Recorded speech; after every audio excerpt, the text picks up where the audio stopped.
Well, good morning. It is a deep joy to be preaching here at First Unitarian Society as I live just down the street from this congregation. I'm excited for the journey you are on with your interim minister, Eulin Stoneberg, who I have had the pleasure of welcoming into a Twin Cities UU clergy small group that I'm a part of. I'm grateful for this invitation to share some of my dissertation research with you all today. So let's begin. For our Christian neighbors, this is the season of Advent, the season of waiting and anticipating the birth of Jesus and the hope and possibility that brings. I don't know about you, but I'm not feeling excited or hopeful about the future possibilities for our country as we hear news about cabinet picks and policies from the incoming administration.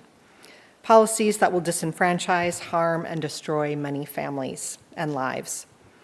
Instead of the anticipation of Advent, I want to cling to the last remaining days of the Biden administration with all of my might. As people of humanist faith, faith in human potential and possibility, what can give us hope right now to resist and fight against oppressive and unjust policies? What theologies from our humanist tradition can we draw upon in this time when many of us are feeling dread as the new year approaches? For me, working on my dissertation on theologies for racial justice has given me a place to find hope, a place to find language that inspires and renews my faith. Language that also might help our denomination respond to the critique from the UUA's important report, Widening the Circle of Concern, which conducted an audit of white supremacy in our denomination. In the theological section, the report argues that addressing the perennial problem of race in Unitarian Universalism has not been understood broadly as a theological mandate. The report says, quote, "We have not invested in developing the theological resources that could have allowed us to have a vocabulary of faith to meet the challenges of the 21st century."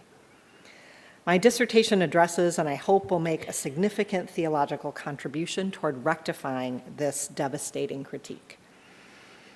In my dissertation, I offer 4 theological trajectories that can help us more deeply ground our racial justice work. Today, I will preach on one of those trajectories, something I am calling African American naturalistic humanism. But you might be wondering, what does it mean to theologically ground our racial justice work?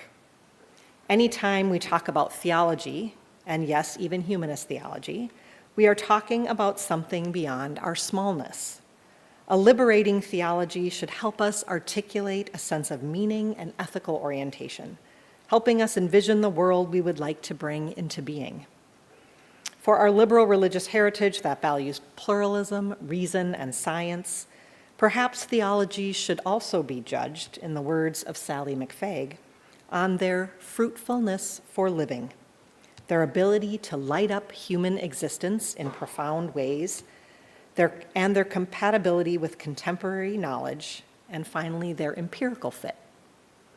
Humanist theology is definitely compatible with contemporary scientific knowledge, but adding concepts from religious naturalism gives us the ability to also light up human existence in profound ways. So as you are all well aware, stating plainly, humanism is the recognition that humanity is fully and solely accountable and responsible for the human condition and the correction of humanity's plight. However, critics sometimes accuse humanism of exaggerating the importance of human beings. Humanists smuggle God in through the back door by deifying the human. I know. Religious philosopher Carol Wainwright provides an antidote to this problem by marrying humanism with what she terms religious naturalism.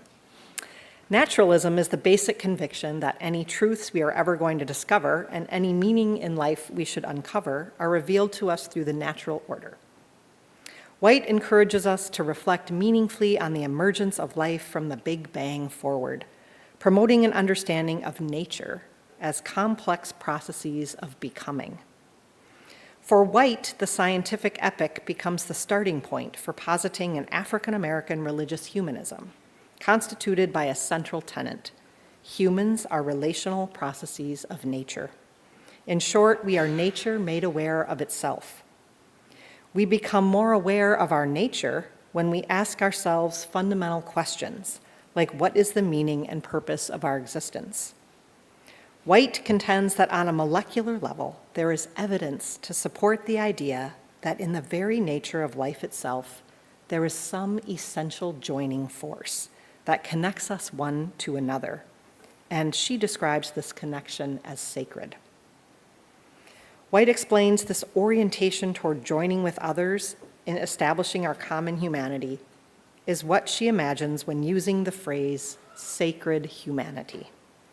Humans are, by our very constitutional, relational, and our wholeness occurs within a matrix of complex interconnectedness.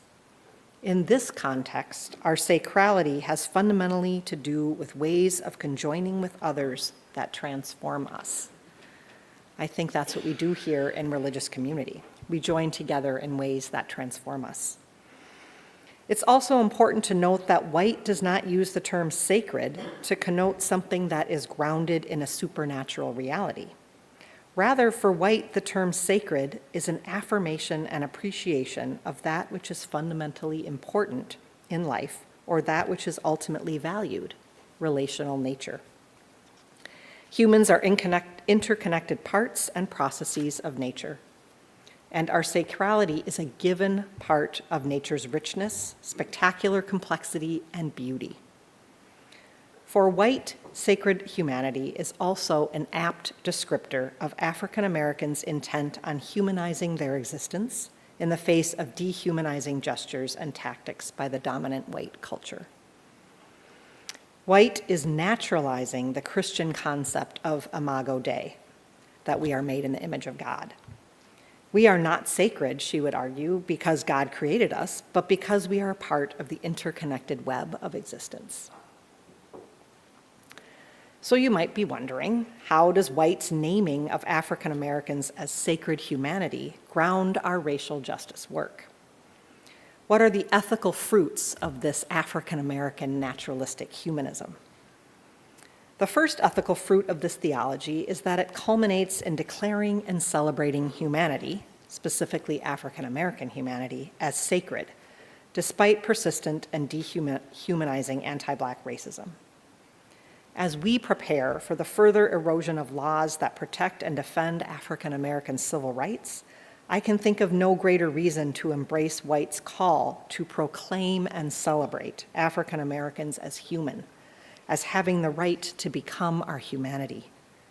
Unitarian Universalists must contest and reject impoverished models of Black animality conceived by cultural spin doctors mesmerized by distorted racial constructs.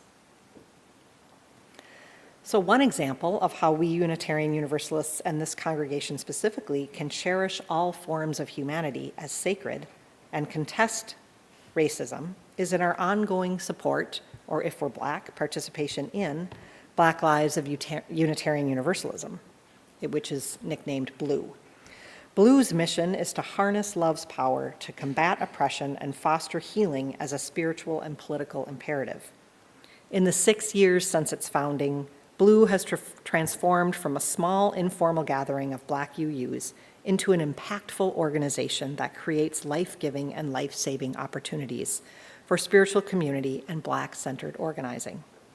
The ultimate goal of Blue is justice-making and liberation for Black people through our faith. Only when the most marginalized of our society are free, then we will all truly be free. I invite you to consider supporting Blue and other Black-led organizations to affirm that only when Black lives matter will all lives truly matter. A second ethical fruit of African American naturalistic humanism can be found in the lessons from the myth of Sisyphus. I hope you all know the myth, but in case you don't, it's that story where the gods punish Sisyphus for refusing to stay in the land of dead, and Zeus punished him by giving him a rock, and he has to push the rock up the hill only to have the rock roll down, and he has to do this over and over. And I'm wondering about you, but in the wake of mass deportation, ongoing gun violence in our communities, and the devastation of our planet, I can often feel pretty darn hopeless that my efforts for justice don't amount to much, or worse, are even a waste of time. So how might we as UUs find the motivation and the hope to continue working for justice in this morally ambiguous universe we find ourselves in?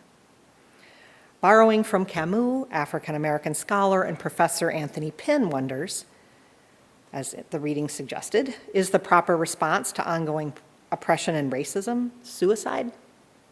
If suicide is not the proper response, Pinn asks, is there something despite the absurdity involved that we humans may grab hold of and anchor ourselves to, as that which constitutes the reason life should continue?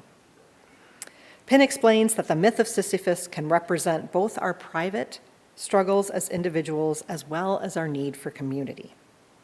The challenge to imagining Sisyphus happy can be grounded in an ethical stance that asks that we work to advance the potentialities of life for ourselves and for others, despite the all too persistent sorrows, in a world where many injustices are never acknowledged, much less remediated, and most victims die anonymously. As we continue to work, Pinn encourages us to locate success in the process. We maintain our justice efforts because we have the potential to affect change, and we measure the value of our work not in terms of outcomes achieved, but in the process of struggle itself. More robust occupation of time and space is the norm, he says. Perpetual rebellion is the process, and struggle is our last best option. But Pinn also reminds us that we don't have to struggle alone. Pinn encourages us to reject the noble individual who shoulders down and pushes only for themselves, an utterly miserable approach. Instead, African-American humanism does better through a turn to the individual within the context of community, like what we do here at FUS. Pushing that rock up the hill need not be a lonely and individualistic enterprise.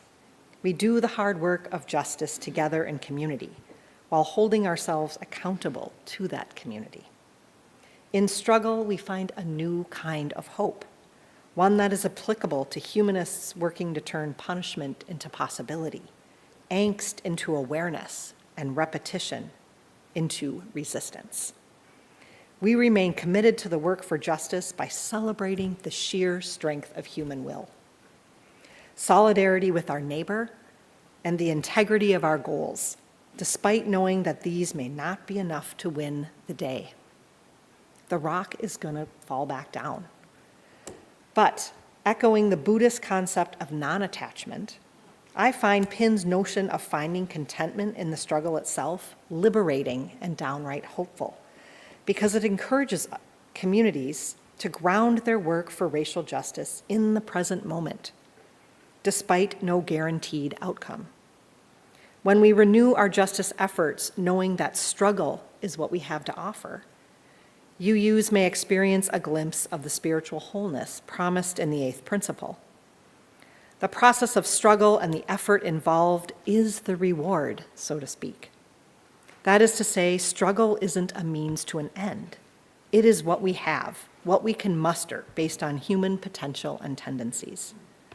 Struggle then loses its negative connotation and instead marks out a positive push to the extent it speaks to agency and regard for life over against death-dealing policies and practices. Sometimes when we work together, the rock actually gets to the top of the hill, at least temporarily. For example, many UUs worked to support legislation at the state capitol this past session that enshrines abortion rights in the state, money for affordable housing, and makes Minnesota a sanctuary state for gender-affirming care. Locating hope in the struggle itself doesn't mean we don't take time to celebrate our wins when the rock reaches the top. We should indeed celebrate these and other successes with each other and in community. Joy, beauty, and yes, rest are our birthright too. But my heart does ache with the knowledge that millions of people who have suffered injustice and oppression often die anonymously and will never get justice. If I am honest, sometimes I desperately wish I could believe in a transcendent God that will ensure cosmic justice in some promised end time. But my knowledge and experience of the world does not lead me to this conclusion. Instead, my hope for us is to embrace the life and ethical fruits that African American naturalistic humanism makes possible. Ethics and moral codes that value the web of life, of which humanity is a small part, and summons us to work to improve the arrangements of collective and individual life without any sort of divine assistance. Even in the face of certain physical death, our common human destiny, African American humanism and its ethics invites UUs to act without appeal, to bring about meaning in a world defined by the absurdity of anti-Blackness and racial oppression. The moral arc of the universe may not bend towards justice on its own, but in the human realm, we can act to make such an arc possible and expected by choosing to declare Black lives our sacred humanity and persevering in the struggle for racial justice. In the face of certain death and the failure of our most cherished hopes, including bringing an end to white supremacy, we as UUs commit ourselves to persevering in the struggle, mourning our losses and sorrows, yet holding to the audacity for joy. May it be so, and may we make it so. Amen.